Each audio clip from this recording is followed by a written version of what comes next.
author of the book, bestseller, Guilt by Accusation. Harvard law professor Alan Dershowitz. Texas Congressman, also former prosecutor, Louie Gohmert is with us. Good to see you both. Professor, I'll start with you tonight.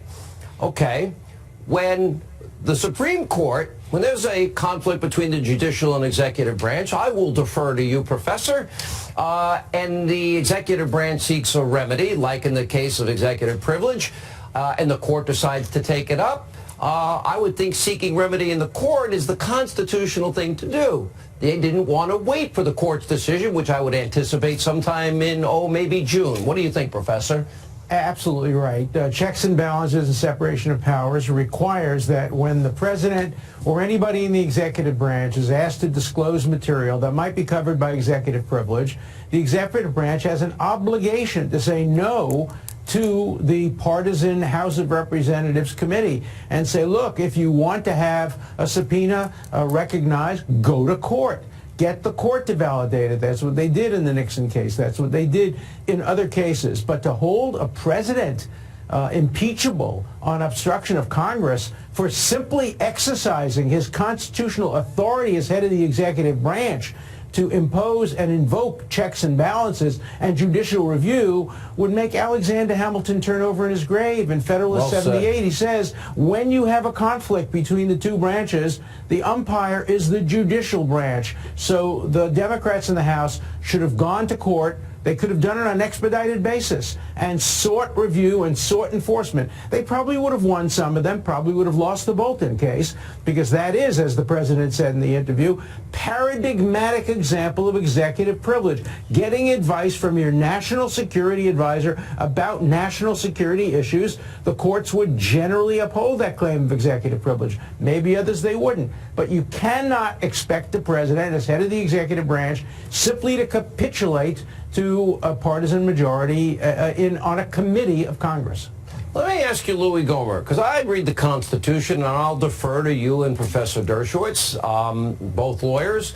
But my reading is that it is the sole power of the House of Representatives to impeach. That is their role, but that is their only role. The trial, it is the constitutional role of the U.S. Senate, and it is the Chief Justice that will preside over the hearings. Now, they've impeached this president.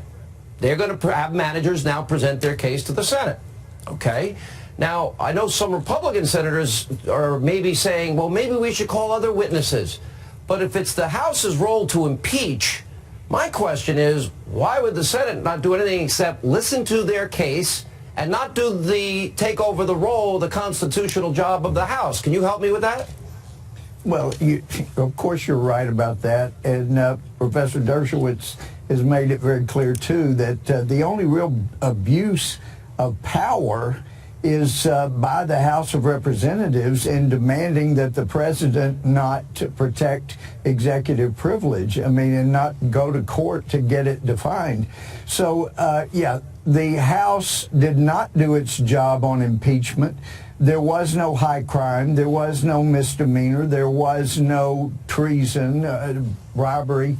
They dropped all of those things. So we know, and you and I have talked about it, Sean, when the Democrats are accusing the president or Republicans of doing something, it's exactly what they were doing. It's projecting the abuse of power, the obstruction of Congress. That's exactly what they've been doing.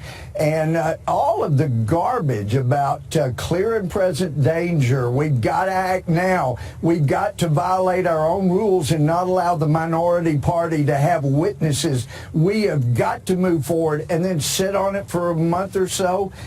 That just shows the hypocrisy, and we haven't, the majority has not done its job in the House. And you're right, the trial ought to go forward. Real quick, I'll give Professor, just quick 15 seconds. Do you agree with Louie on that and me on that?